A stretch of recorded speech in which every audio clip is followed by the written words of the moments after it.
There he is. What's going on? How are you? Yeah, How are the last 8 weeks on the kettlebells? exhausting. Let's hear about it. It was super fun. Definitely some pretty big workloads, and I was feeling very fatigued for my riding and everything else. But also, it was just really fun to kind of do it, week after week, and see the improvements. Really like the way it was going, like every 3 weeks going up in weight. I felt like it wasn't that huge of a step, and then by the end of it, I was moving to like 24 kgs, and I was like, wow, like 16 felt hard, whatever, 8 weeks ago, and now 24 is like, I can do that. So it's very cool to see like really good progression and like taking it slow enough that you were doing it in proper progression steps basically, and yeah, it felt really good. So you ran 2 4-week cycles. One of the weeks of your cycle was a rest week. I had three, so I did like two 3 weeks with a week in between, and then we've got a week in between now. But yeah, Exactly.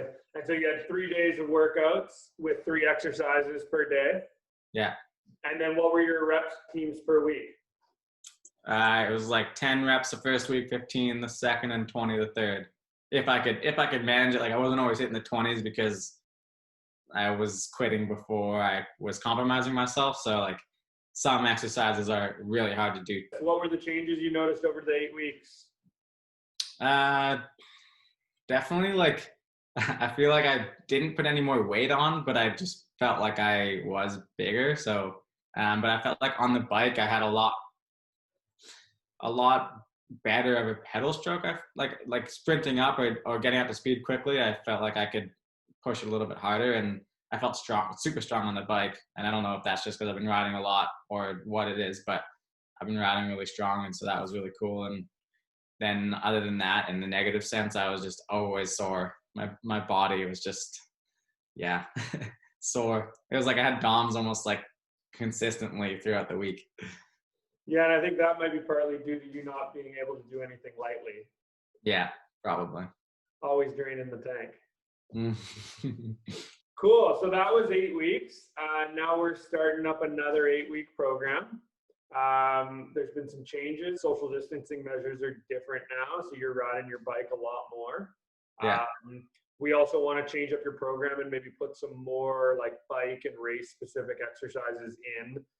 Well, now that we're moving closer to Zermatt, it's like if that's going to happen, I feel like I need to start transitioning into proper strength training and not just like kettlebell strength training. So now that you're going to be on your bike a lot more, we have to be a little bit more precise on what exercises you're doing, compact, quicker, so that you can get the work done and then not be so fatigued on the bike when you're doing your on-bike training as well. Definitely. Now we're going to change your program from 3 days a week to 2 days a week. We wrote you up a day one workout and a day two workout. Your day one is your anterior chain, so the front of your body, working on strength. And we threw some power moves in there as well, just getting more of that race specific exercises. This is your day one. And then your day two is your posterior chain. And that's day two. Sweet. Yeah, looks good. So from the new program, you said that the exercises you wanted to review. See what I can help you with. Yeah, which one do you want first? The single leg deadlift? Yeah. So your single leg deadlift is essentially your Romanian deadlift. So the knee's bent, but the angle at the knee stays straight the entire time. And you're just trying to move through the hip while maintaining a neutral spine. The big thing I want you to work on there is not letting that lifted leg go bent. I want you to kick this right leg as far back to the back wall and lead with your heel. If you extend that leg as far as you can, you'll feel that right hip turn on, and that'll actually give you quite a bit more stability. Right. And then the other thing I want you to focus on is not letting your hip open up like this. Yeah. So that's just a compensation because you're trying to stack all your weight on top of your single foot. Use the stabilizers in this hip. Keep the right hip down so the right hip is level with with the floor. So you're not open like that. You're closed down. Okay? Yeah. Yeah. And why two-handed and not one-handed? Easier, Yeah, and it'll give you perfect form rather than compensating. sure. Give that a shot. Yeah, so really try to like point your left toes towards me. Yeah. Internally rotate your left leg to keep that left hip down, and then take your left heel and kick it to the back wall. And then really try to like tuck your pelvis under on the last third of that movement, like get a posterior pelvic tilt as you come all the way up. Mm-hmm. Taking that leg out really forces more happening in like the hamstrings and the glutes and the low back, which is nice. Okay, what's next? So rear foot elevated split squat, we're gonna go overhead with the kettlebell. So if the right leg's back, the weight's in your right arm. The key with this one is I want to see your shin vertical, your front shin vertical the whole time. And I want you to be loading through the left heel on the way down and pushing through the left heel on the way up. Nice.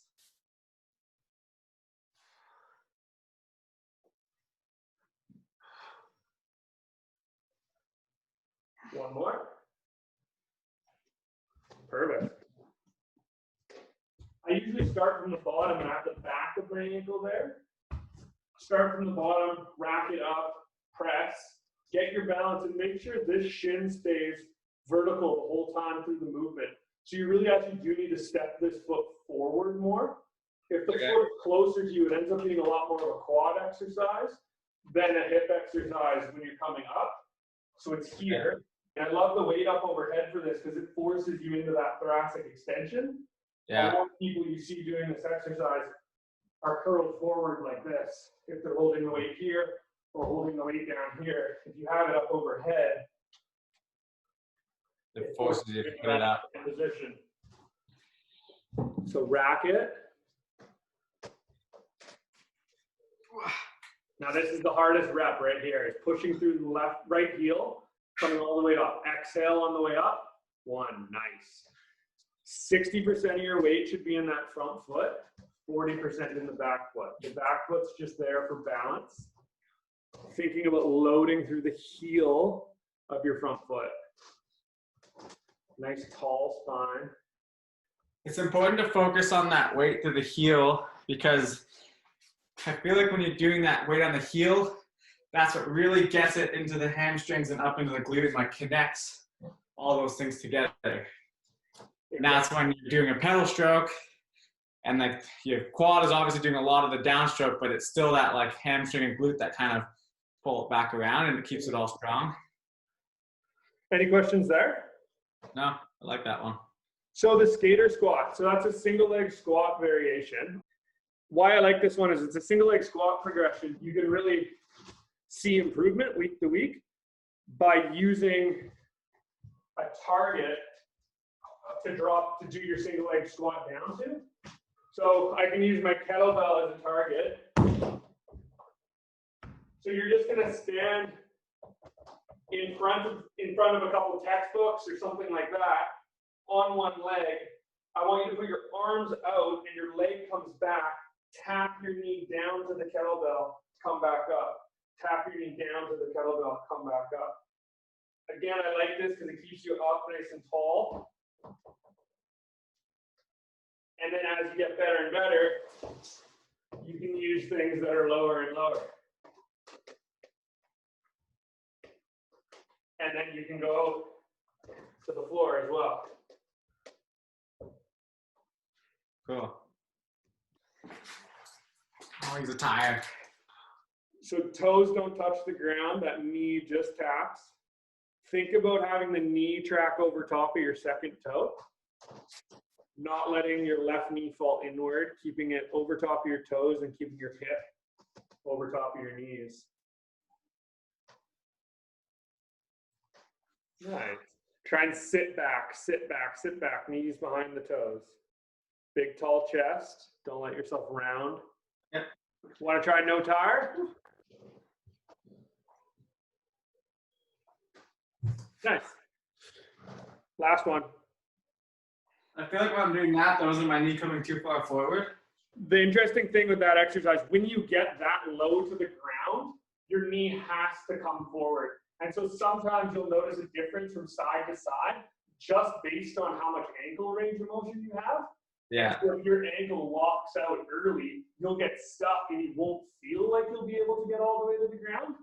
So there is quite a need for the dorsiflexion in your ankle to be able to let you to go that low. So often if people are struggling with that exercise, you need to look at more than strength. You need to look at the overall mobility of the hip, the knee. Well, and this exercise isn't really doing the same thing as that split squat. The split squat allows you to get deeper into that glute and that hamstring with the snatch to squat. So you've been spending a lot of time doing overhead work, Turkish get-ups, clean to press, and snatches.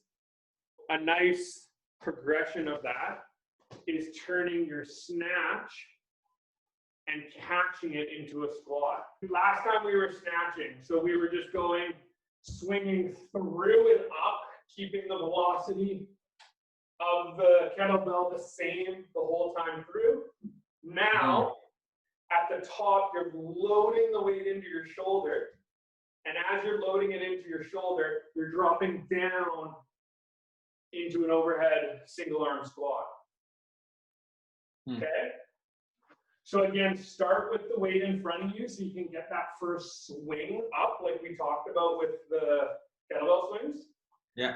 The key is going to be as you swing that weight back, let the arm that's not holding the weight swing back. Then when you throw it up to catch it into the squat, use that arm for balance so you can get into that overhead squat. So it's arm back, arm forward catch, arm back, arm forward catch. From the other angle, start with it in front, bring it through, up, catch.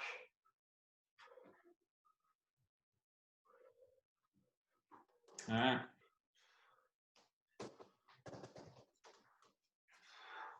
Try and punch the sky, keep the right elbow straight. Sit back into that squat. One more. Nice. So one thing there, Jesse, when you're snatching it, snatch it right up overhead, not out at the side. When it's out at the side, it's going to actually, if you catch it out here, it's going to pull you over there. So come up, catch, and drop. Yeah. The further it's away from your center, the more it's going to make you feel crooked. So start with that weight in front of you. Inhale, bring it between your legs. Let the left arm swing back with it. Exhale, press up, squat. Get that weight over your shoulder, not out to the side. 2, 3, 4, 5. Nice. Switch arms. Yeah, and you can flow that. Nice. Perfect. 1. Right arm reaches forward. Reach it forward. Yeah. 3. Spine tall. Chest up tall. 4. 5. Yes. Perfect. Definitely easier on the right side. I feel like already they're getting a little bit better. Just like understanding the movement to bring it up and then like kind of help have that momentum, catch it, and then help you like keep yourself on your heels. I really like the snatch squat because your back and your pelvis need to be strong enough to stabilize you with that weight overhead, while allowing for movement to happen through the pelvis. As you're squatting, your pelvis is actually posteriorly tilted. So it doesn't just have to statically stabilize.